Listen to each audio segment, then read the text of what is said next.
My son sent $4,400 for my diabetes treatment into his wife's account so she could pay the clinic. Nothing was ever paid. Instead, the clinic kept sending reminder notices. Then I discovered she had spent the money on new clothes and even booked herself a 5-night cruise.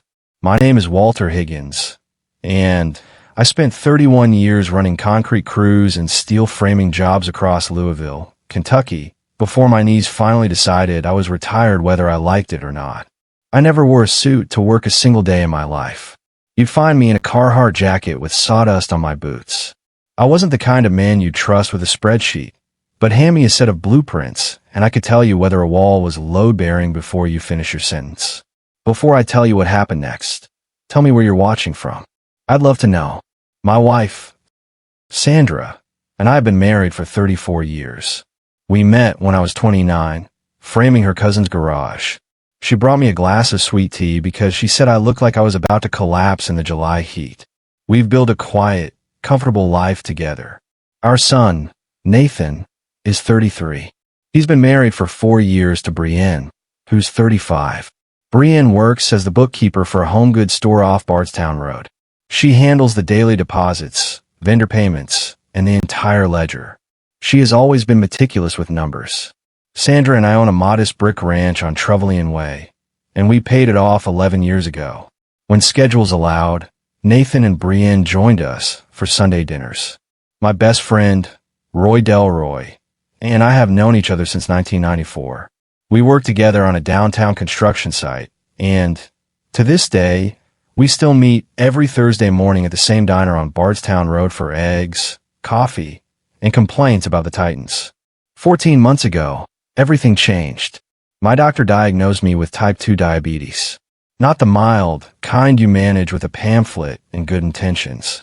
My blood sugar levels were serious enough that I needed ongoing treatment at a clinic on Frankfort Avenue. Insulin management, quarterly blood work, a nutritionist, the whole program. It came to roughly $400 every month. 5 months into treatment, Nathan invited me over. We sat together at his kitchen table. He looked at me and said, "Dad, let's help with this. Just send the money to Brienne's account. She manages all of our finances anyway. She'll make sure the clinic gets paid every month so you don't have to worry about it." It sounded reasonable. Brienne balanced a business ledger for a living. If anyone could reliably move $400 where it needed to go every month, it was her. Around that same time, I started noticing little things. Nothing major, just comments that didn't seem important at first. At a 4th of July cookout, Brienne quietly mentioned to Sandra that she was tired of wearing the same 3 outfits to every family gathering, while everyone complimented Sandra's sister on her new clothes. Sandra brushed it off. Women talk. But somehow, I remembered it. A few weeks later, Brienne mentioned she hadn't taken a real vacation since her honeymoon. She didn't ask anyone for money. She simply said it in that quiet way people do when they hope someone notices. I assumed money was tight. Young couple. Starter salaries. Nothing worth interfering with. 3 months after we started the arrangement, the clinic mailed me a payment reminder. I assumed it was a clerical mistake. At dinner, I casually mentioned it to Nathan. He nodded and said he'd look into it. Then another reminder arrived. 6 weeks later, another one. I kept telling myself the paperwork would eventually sort itself out. Brienne handled accounting every day. She wasn't the kind of person who lost track of payments. Then, one Tuesday morning, everything changed. The clinic's billing office called my cell phone directly. A woman named Denise calmly read me the balance. "Mr. Higgins, your outstanding balance is $4,400, covering the last 11 months.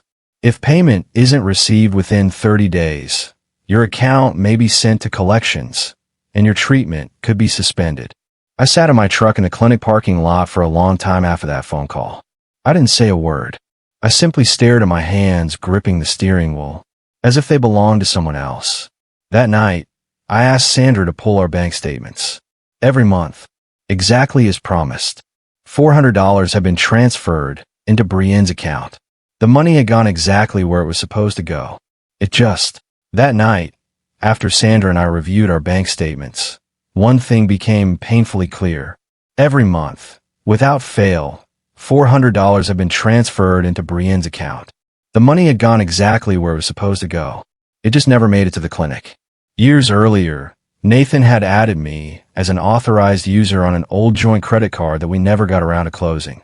Because of that, I still had online access to view the account statements. For the next 2 evenings, I sat at my kitchen table going through months of transactions. I printed every statement. I highlighted every suspicious charge. I wrote notes in the margins the same way I used to mark corrections on construction blueprints. Then the pattern became impossible to ignore. There was a $620 purchase at a boutique on Frankfurt Avenue in April, an $810 department store charge in June, a $340 purchase at a shoe outlet in August. Then came the charge that stopped me cold. $2,200 paid to Carnival Cruise Line. 5 nights, booked under Brienne's name, for herself and 3 friends. I stared at that line on the statement. Then I read it again and again.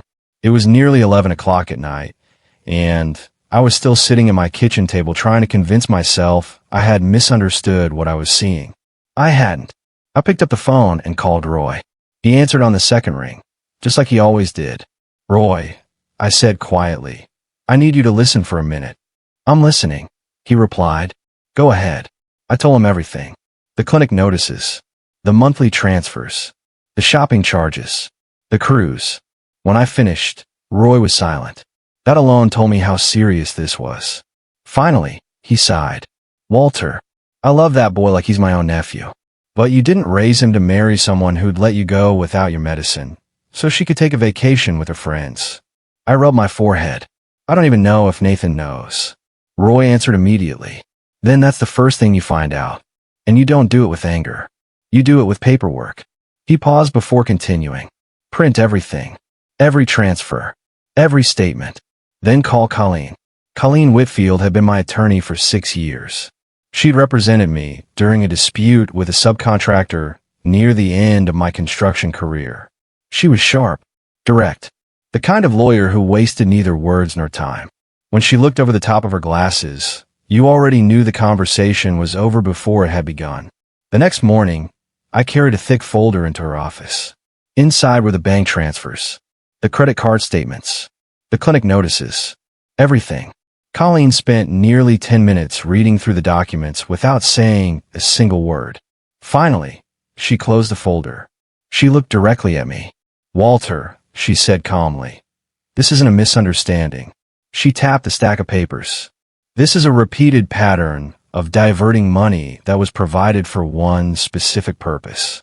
She explained that under Kentucky law, theft by deception involving an amount between $500 and $10,000 could be prosecuted as a Class D felony. Considering the amount involved, and the fact that it had continued for nearly a year, she believed prosecutors would likely view it exactly that way. Then she laid out my options. "The first option," she explained, "is to send a formal demand for repayment with a signed restitution agreement." She paused. "The second is to file a police report immediately." I looked down at my hands. "I don't want to destroy my son's marriage," I admitted. "I just want my treatment paid for, and I want to make sure this never happens again." Colleen nodded. "I understand." That same afternoon, she drafted a formal legal demand. The letter required repayment of the entire $4,400 within 14 days. It also made one thing perfectly clear. If the money wasn't repaid, a police report alleging theft by deception was already prepared and ready to be filed. After the letter was finished, we arranged a meeting. Saturday afternoon, at my house. No surprises. No shouting. Just facts. By the time everything was ready, every bank statement, every payment, every clinic notice, and every cruise charge was sitting neatly organized inside a single folder. All that remained was to place it on the table. Saturday afternoon arrived. Sandra brewed a fresh pot of coffee. No one touched it. Roy sat quietly in the recliner with his arms folded, exactly where I'd asked him to be. At the head of the dining table sat Colleen, a thick folder resting neatly in front of her. A few minutes later, Nathan and Brienne walked through the front door. They expected an ordinary family visit. Nathan looked around the room and frowned. "Dad," he asked, What's going on? You sounded serious on the phone. Without saying a word, Colleen slid the folder across the table toward Brienne. Mrs. Castellano, she said calmly, perhaps you'd like to explain these transactions. Brienne opened the folder. Her eyes scanned the first page, then the second. Her expression changed. Finally, she looked up and said, "This is our joint account. We can spend our own money however we want." Colleen didn't raise her voice. She simply replied, $4,400 was transferred into that account specifically for Walter Higgins' diabetes treatment. She tapped the transfer records. Every payment is documented. Every transfer is dated. The intended purpose is clear. I finally spoke. Brienne, the clinic didn't call Nathan. They didn't call you. They called me. I was sitting there wondering whether I was going to lose access to the medication keeping me alive. Nathan slowly turned toward his wife. His face had gone pale. You told me the clinic had been paid. Every time I asked, you said everything was taken care of. Brienne hesitated. Then she quietly answered, we had other expenses. I was going to catch up. Colleen immediately responded. Over 11 months. She turned another page in the file. While booking a $2,200 cruise. This wasn't a temporary delay. It was a repeated decision. Brienne's composure finally broke. Her voice rose. No one in this family ever treated me like I belonged. She pointed toward Sandra. Everyone notices her sister's new clothes. Everyone takes vacations. I'm the one who manages everyone's money. I never get anything for myself. Nathan stared at her in disbelief. So instead of telling me you were unhappy, you stole from my father. Silence filled the room. Brienne looked back down at the paperwork. She had no answer. I looked directly at her. Brienne, I never asked you to love me. I never asked you to like me. I only asked you not to let me go without my medicine so you could take a vacation. The room fell silent again. After several long seconds, Colleen removed another document from the folder. We've prepared a restitution agreement. The amount owed is $4,400. It will be repaid over 6 months. You'll also sign an acknowledgement confirming the facts. She paused before adding, if you choose not to sign, a police report alleging theft by deception will be filed Monday morning. Brienne sat perfectly still. Then, without another argument, she picked up the pen and signed. 6 months later, the repayment arrived exactly as agreed. Month after month, the final payment cleared in March. Every dollar had been returned. Brienne kept her bookkeeping position at the home goods store. Her employer wasn't told every detail. They were simply informed that she'd been involved in a serious personal financial dispute. From that point forward, every outgoing transfer she processed required a second employee's approval. Nathan and Brienne also began marriage counseling. As I tell this story today, they're still together. But Nathan admitted something to me privately. I don't know if I'll ever fully trust her again. In the end, no police report was ever filed. The clinic was paid directly. From then on, any financial help from family members went straight to the clinic's billing department, never through another person's bank account. Moving forward, my diabetes has been stable for the past 4 months. Sandra and I still host Sunday dinners. Things are quieter than they used to be, but little by little, they're getting warmer again. Roy and I still meet every Thursday morning at our favorite diner. It took nearly a year before life finally felt steady again. Last Thursday, Roy slid into the booth across from me with a grin. So, you trusting your daughter-in-law with your wallet again? I laughed. Roy, I wouldn't trust her with my parking meter. He laughed so hard the waitress walked over just to make sure everything was all right. Later that evening, Sandra called me from home. The kitchen faucet is dripping again, she said. I'll fix it Saturday. I answered. She laughed. You said that last month. I smiled. Some things take time to repair properly. There was a brief silence. Then she said, Walter Higgins, don't you dare use my medical crisis as a metaphor for a leaky faucet. I laughed.